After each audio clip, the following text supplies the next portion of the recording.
Muy buenas noches, bienvenidos a una edición más de Don C.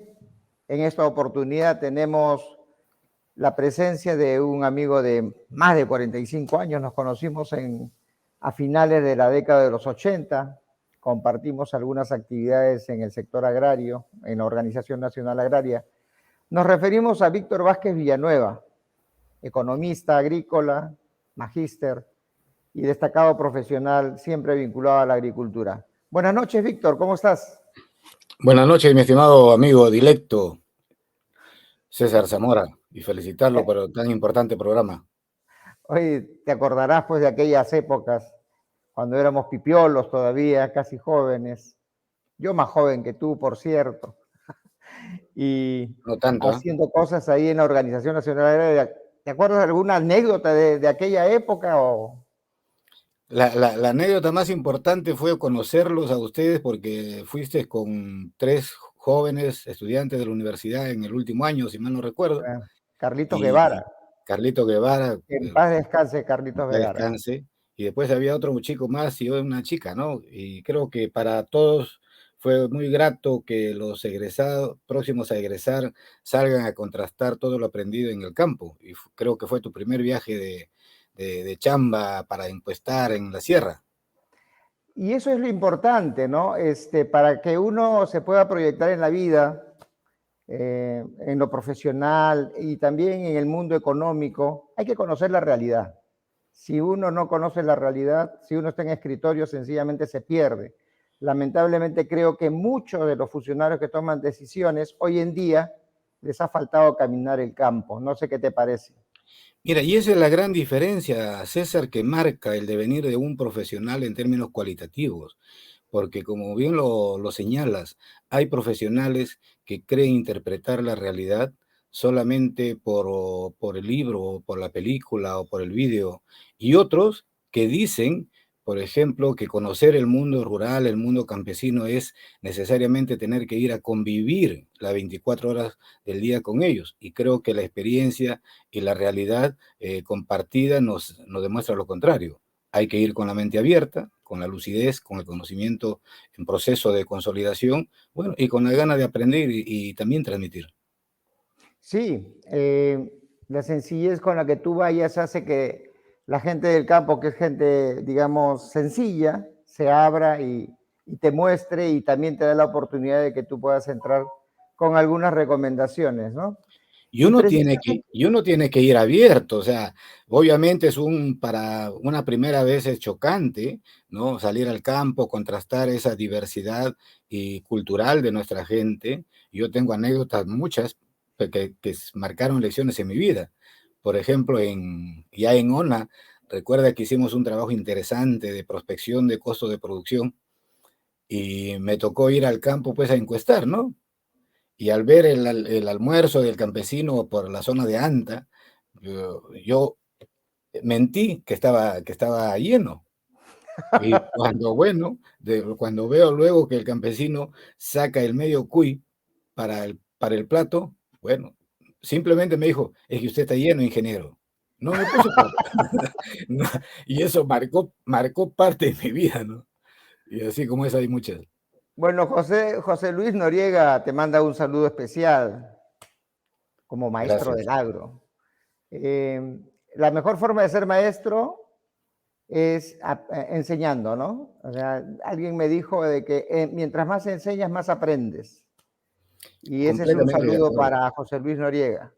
Completamente de acuerdo, César, y creo que la experiencia en estos 40 y tantos años de ejercicio profesional también nos ha comprometido mucho más y para dar lecciones y construir procesos interesantes que en su momento no eran entendidos, pero pasado el tiempo, bueno, se comprueba que eran necesarios y urgentes acometer, y lo hicimos, aventurándonos, pero con seguridad de que era lo necesario para el país. El FEA fue un gran ejemplo. Sin embargo, sí tenemos una desazón, Víctor, porque cuando uno vuelve a visitar el campo, se da cuenta de que el avance del hombre, la familia rural, en cuanto a mejores condiciones de vida genuinas por parte de su trabajo, no ha sido como se esperaba. O sea, Han habido algunos avances, han habido algunos retrocesos, y al final uno dice, pero ¿qué pasó? ¿Qué está sucediendo con el sector agrario y qué cosas se deben corregir? Tú lo has señalado al inicio del programa, ¿no? Esa forma, cómo mirar y entender e interpretar y dar soluciones al agro. Por ejemplo, yo recuerdo mucho algunas experiencias en el sentido de que uno va imponiendo modelos de organización, desconociendo los procesos y las formas culturales y sociales de la población objetivo.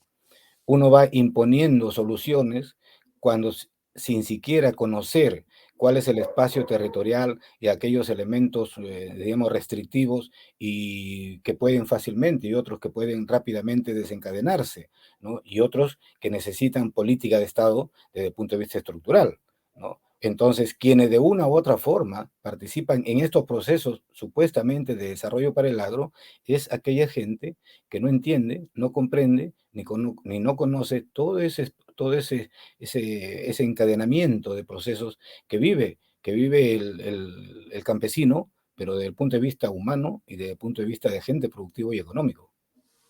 Sí, por algo no es el sector en donde la pobreza y la pobreza extrema daña más, agrede más. Y sí, sí comparto contigo y hemos compartido la historia también de que muchas instituciones, sobre todo las internacionales, vienen con un paquete, ¿no? Que quieren implementar en una realidad que ni siquiera conocen. ¿Cuántas veces hemos visto organismos y proyectos para el sector agrario con un molde y al final las recomendaciones de quienes hemos estado ahí en el campo como que quedaron en el olvido, no hubo consecuencia. Sí, pero ello obedece, César, a que desde el lado nacional, desde el lado público nacional o privado nacional de estas ONG, no tienen esa mirada para el campo. Mira, César, recordemos nuestro paso por el proyecto con AID. Nosotros, desde la ONA, pudimos implementar un sistema que no estaba diseñado en el proyecto de AID, ¿no? Claro, Pero a las propuestas sensatas, AID tuvo que aceptarlos porque era lo conveniente. Cuando pasamos luego al proyecto FEAS, el proyecto FEAS no estaba diseñado tal como nosotros lo implementamos.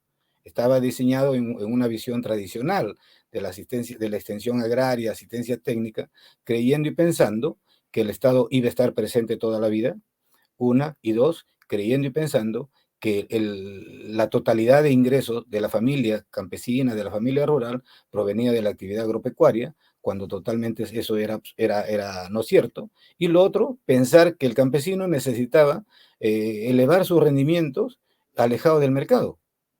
Pero sí, en buena hora, nosotros hicimos los quiebres y el proyecto FEAS terminó en un éxito, fue un éxito, reconocidos acá y fuera del país. sí, el asunto es, creo yo, de que, por ejemplo, el TTA, un proyecto interesante, transferir tecnologías agropecuarias, tenían varios componentes y de allí es donde debería darse una sostenibilidad en el tiempo. Lo que pasa es que cuando le muestras éxito al sector público, porque esto tuvo reconocimiento, el proyecto FEAS también, como que el gobierno quiere que eso sea una especie de te voy a dar siempre. O sea, el clientelaje, ¿no? O sea, tú necesitas del Estado toda la vida, campesino, así que quiéreme, hazme caso, sígueme.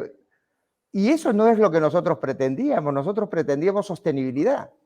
Claro, y tan es así que recuerda que el FIDA lanzó un concurso cuando tú eras el gerente en la zona de Cajamarca, y si mal no recuerdo, fueron dos organizaciones reconocidas y premiadas por el FIDA, con un capital inicial para fortalecer su emprendimiento, ¿no? Y ello pasa por saber qué es lo que se quiere, César, ¿no? Y nosotros, como equipo de FEAS técnicos, sabíamos perfectamente qué es lo que se tiene que trabajar y se debe trabajar en el campo, obviamente motivando y potenciando las capacidades en una visión holística, pero también incorporando todos los conceptos de género, todos los conceptos de familia, los Claro, conceptos de inclusión, de manera que la inclusión, por ejemplo, la inclusión financiera, nosotros lo veíamos no como que darle plata a la organización campesina y punto, o al grupo o asociaciones de mujeres, abrirle la cuenta y que el proyecto deposite plata. No, la inclusión financiera se entiende en la medida que el individuo asociado empieza a tener su cuenta personal y empieza a hacer vida bancaria. Si no simplemente queda fuera. Pero claro, llenaremos los informes, las memorias de miles de campesinos incluidos en la política de inclusión financiera pública, cuando es totalmente un fracaso. Porque hoy día claro. de todo ello no existen, pues. Y mira, en Cajamarca, a través del proyecto ALAC y Newmont, se implementó un modelo que se llama las únicas. Un modelo interesante. Lo que yo percibo es que cometen el mismo error cuando tú quieres demostrar algo en un tamaño que no es el correcto. O sea, tendrían que decir, este modelo funciona bajo estas condiciones y esto puede replicarse en otros espacios bajo estas condiciones.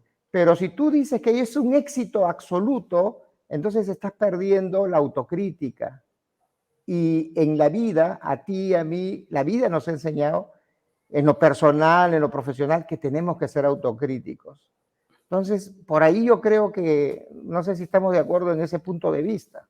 Completamente cierto, César. Creo que nosotros teníamos por metodología de trabajo, cuando nos acompañábamos en los proyectos, de dar un par en el tiempo, digamos, semestral y anual, para evaluar nuestros errores, nuestros aciertos, y qué Claro, corregimos y qué potenciamos. De ahí surgieron ideas, por ejemplo, en el FED, ¿no? La constitución de un fondo de asistencia técnica, justamente para darle sostenibilidad al servicio como tal, resultante de los incrementos, ¿no? que la asociación y los asociados obtenían por recibir, por contratar ese servicio. Esa es una cosa interesante.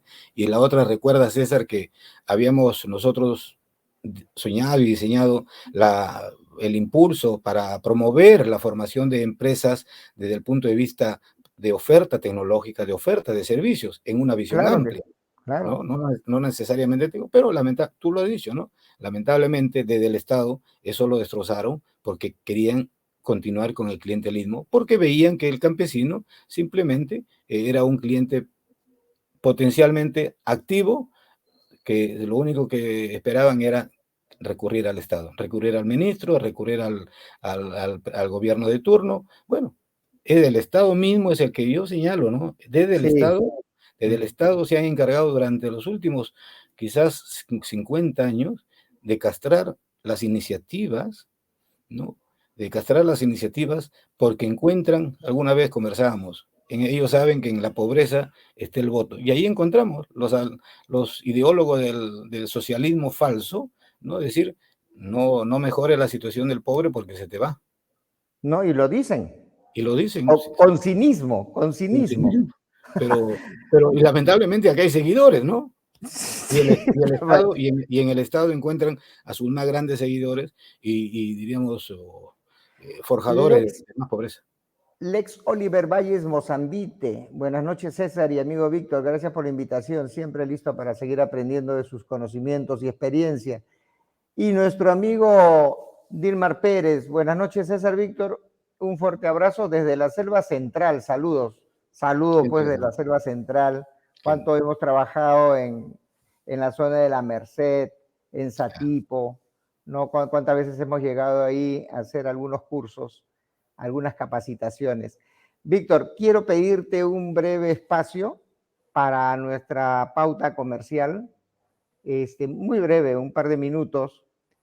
Antes que nada, quiero compartir contigo esa pantalla para hablar de que en Cajamarca está haciéndose un simposio de ergonomía, ¿no? Va a ser el día jueves, ¿no? El día jueves de 8 de la mañana a 6 de la tarde. Van a haber ponentes nacionales y extranjeros. La ergonomía es algo que nos suena medio raro, ¿no? Pero en realidad es importante porque eso tiene que ver con la buena posición y que se transmite en bienestar y en salud. sin salud. Vamos con la pauta comercial.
Precisamente este simposio de ergonomía lo promociona la Clínica Limatambo, Newmont, el Colegio Médico, y bueno, es en el Hotel Costa del Sol en Cajamarca. Asistan, va a ser de mucho interés. Entonces, Víctor, ¿qué hacer con esto de los emprendimientos que pueden empezar pequeños y tienen que hacerse grandes? Hay casos ejemplares, Yo la vez pasada me compré una bolsa de papitas, papas nativas, no recuerdo muy bien el nombre, pero fue muy agradable y creo que ahí está metido en este emprendimiento un personaje, si no me equivoco, Carlos Añaños, que ya ha tenido éxito en otras líneas de negocios. ¿Qué sabes tú de eso? ¿Qué nos puedes contar? Mira, para iniciar, César, interesante la pregunta y que conlleva una reflexión. El emprendimiento. Y me viene a la memoria que aquellas frases que hoy día dicen, el Perú es una nación de emprendedores. Bueno, años atrás también nos decían, el Perú es un país de microempresarios, pero no nos decían ni nos dicen qué clase de emprendedores y cómo hacer y a quién le corresponde o a quiénes le corresponde hacer que esos microempresarios en el ayer, ¿no? Y los emprendedores el hoy sean sostenibles y competitivos para enfrentar al mundo, Lógico. ¿no?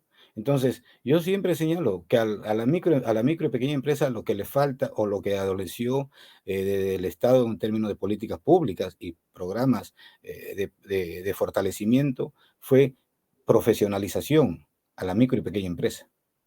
Al igual que le falta hoy día a los emprendedores, profesionalización. ¿Cómo lo profesionalizamos? ¿Para qué? Para que no lleguen después de 2 o 3, 4 años a esa triste realidad, dolorosa por cierto, de que el 80% fracasa. Y cada fracaso es una desazón para toda persona. Yo creo que Yo estuve buscando ahí algunas notas y lo que me enviaron a un WhatsApp fue algo muy interesante y creo que se va a realizar, si no me equivoco, mañana. Lo voy a poner en la cámara. Este no es.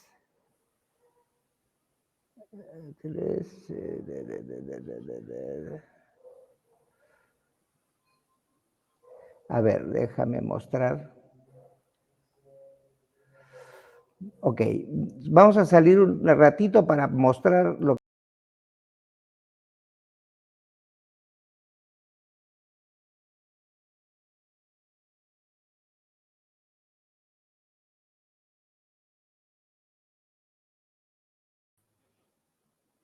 Entonces, sí se vio, ¿no? Sí se vio el correcto, pantallazo. completo. Sí, sí, ¿Ah?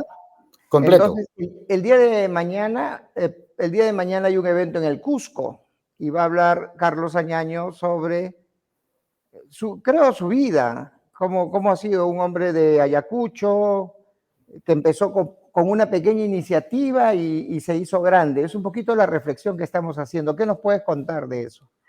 Mira, Carlos, el título de la conferencia mañana de Carlos es un título muy sugestivo, pero profundo, ¿no? Es el emprendedurismo traspasando fronteras. Una idea que nació del Perú profundo.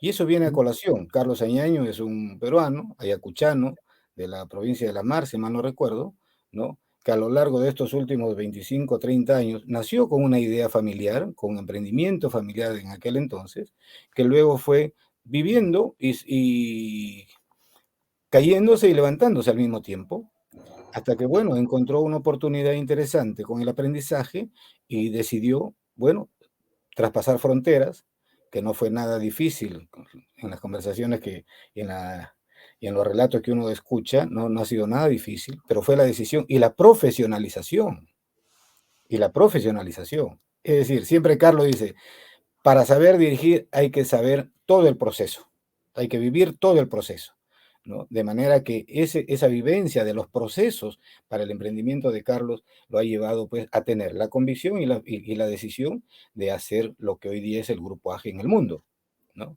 Sobre esa experiencia, ¿no? Años atrás, él decide también ya apostar por los agricultores de su tierra, es decir, bajo la reflexión, hoy día, ¿qué tengo que hacer para devolver a mi pueblo lo que me dio? Alguna vez se lo conversábamos nosotros también, esa frase tan impactante, ¿no?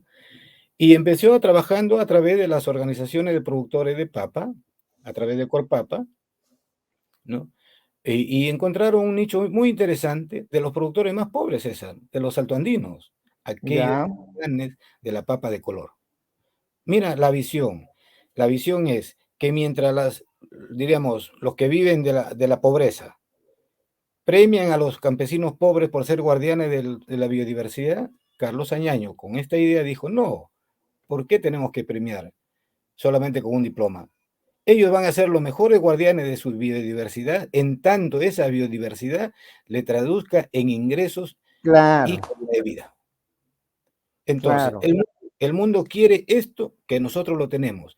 Ahora tenemos que hacer todo un trabajo profesional para acondicionar ese producto y ponerlo en el mercado que nos demanda. Bueno, hay todo un trabajo de organización técnica, comercial, hay un trabajo de organización y fortalecimiento de los gremios al interior de Corpapa, ¿no? Que es el socio, la locomotora en esto, y hoy día están trabajando en 5 regiones del país para abastecer exclusivamente a este negocio de la papa frita exportada que se llama Tiapuy. Mira, y eso no quedó ahí. Bueno, eso ya tiene más o menos 7 años, ¿no? Ya está consolidándose en el mercado internacional, pero bueno, ahora dice también, ¿qué más puedo hacer? Empezó organizando, en base a la experiencia de Tiapuy, ¿no? Empezó organizando a los productores de café del BRAE. De manera que ya están preparando, si mal no recuerdo, ya hicieron, están terminando de preparar, de acondicionar un café especial propio del espacio de un microclima especial también en la zona, ¿no? Para un mercado especial. Y el beneficio es inmediato, César. Productores con mejores precios, con mayores precios, ¿no? Enfrente al mercado normal. Que lo que busca acá es reducir la intermediación de manera que esa reducción signifique trasladar precios hacia el productor y luego irán creciendo. En una oportunidad, en una conferencia, unos ciudadanos de San Martín o de Selvas Centrales dijeron, oiga, acá nosotros tenemos naranja, que se pudre, y ya lo Claro. sabemos. Bueno, la respuesta de don Carlos es sí, cierto, pero lo que pasa es que no hay volumen suficiente como para entrar al mercado mundial y competir, porque acá el mercado mundial es competir, y competir en calidad, competir en precios y competir, bueno, ya como economistas nosotros lo sabemos cuáles son aquellas variables importantísimas a no descuidar para competitividad, ¿no? Y así, yo creo que desde el mundo agrario, César, y es algo que se viene conversando al interior con Carlos, es decir, cómo alentar que los productores organizados encuentren aquellas oportunidades de negocios de manera organizada e integrarse a estas oportunidades de mercado globales que Carlos hoy día lo conoce y participa de ese mercado global, ¿no? Conocer esa información, y ahí viene nuevamente, ¿no? Si es un mercado global en la que la diversidad de demanda es, como lo dice, es variada, bueno, ¿cuál es esa información, ese input de oportunidad que se pone en el campo para que el productor conozca? Otro ejemplo que está en esta línea. Él para el negocio de la papa frita, él importa el 100% del aceite de girasol, Ya. ¿no? Bueno, y conversando con pequeños productores de la zona de Morrope, Morrope es una zona exclusiva, o sea, muy buena para girasol. Y les comenté esta posibilidad, ¿no? Mira, y han hecho su primera prueba de extracción de aceite del girasol con la Universidad Pedro Ruiz Gallo. Entonces, ¿cómo un liderazgo de los productores asociados van integrándose a construir esa cadena con la academia para la extracción, diseño de planta y todo ello? Bueno, ahora están a la búsqueda de aquel comprador que le garantice un contrato seguro, que le permita estabilidad también y concertar otros créditos. La idea, cómo hacemos contratos, cómo alentamos contratos de producción que le permita también ser instrumentos de apalancamiento financiero, de que las organizaciones, en este caso los productores, puedan enfrentar también al mercado, ¿no? Y así Es como que, eso digo. es que la economía es como un reloj, el mecanismo de un reloj. Un engranaje mueve muchos engranajes. Y hay una palabra, un pensamiento más que recogí. Crezcamos juntos. Y inclusive lo dice en quechua, ¿no? Kushka guañazu. O sea, crezcamos juntos también es otro concepto. Es un concepto muy, muy interesante, porque todos somos interdependientes. Ahí tenemos a Aurelio Máximo Calderón Roque, que desde Ancash también te envía un saludo o nos envía saludos. Tenemos no vamos a dejar de saludar al gato, donde siembran terror, ahí están los comunistas, por eso hasta apoyan ideologías, alguien mencionó eso. Aquí está también Miguel Aníbal Montoña Jugo, saludos y buenas noches.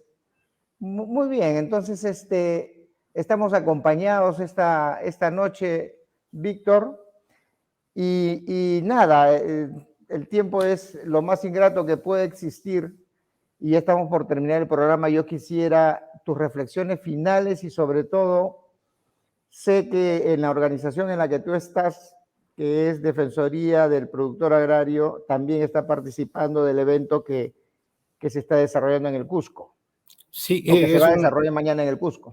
es un organizador que estamos en alianza con organizaciones de la sociedad a nivel regional, en las regiones donde vamos identificando esta posibilidad, en el único propósito, tú lo has señalado, crezcamos juntos. Y ese es un poco el entendimiento de la filosofía que quiere impregnar Carlos Señaño aquí en el país, de retorno al país, ¿no? Porque dice, crezcamos juntos para borrar esos rastros de desigualdad existentes. En la medida que exista desigualdad, una sociedad y un país se pone muy, muy, muy inviable. Entonces, en la medida que alentemos emprendimientos, en la medida que alentemos actitudes y conductas en la que crezcamos juntos, obviamente, la sociedad, las familias ganan. Y por eso también hay una palabra muy, muy clave para digamos, recuperar la confianza y la esperanza, ¿no? Sí. Ese es un poco el mensaje implícito que lleva Carlos en estos diálogos a nivel regional, con jóvenes,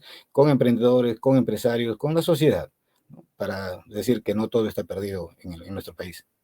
Sí, bueno, ayer estuvimos conversando con un periodista argentino y realmente la están pasando mal también y esperemos que desde el Perú podamos dar algunas señales positivas para que también ellos puedan prosperar y crecer. Víctor, gracias por ese tiempo valioso, gracias por tus palabras, por tu experiencia. Todavía la gente nos sigue acompañando a las postrimerías de este programa. Te abrazo y será hasta la próxima. Un abrazo grande, César, y siempre a disposición para estas reflexiones y comentarios. Muy agradecido. Buenas noches. Bueno, eso ha sido todo por hoy. Mañana tenemos un programa, también un invitado especial, no se la pierdan. Y nada, nos vemos hasta mañana.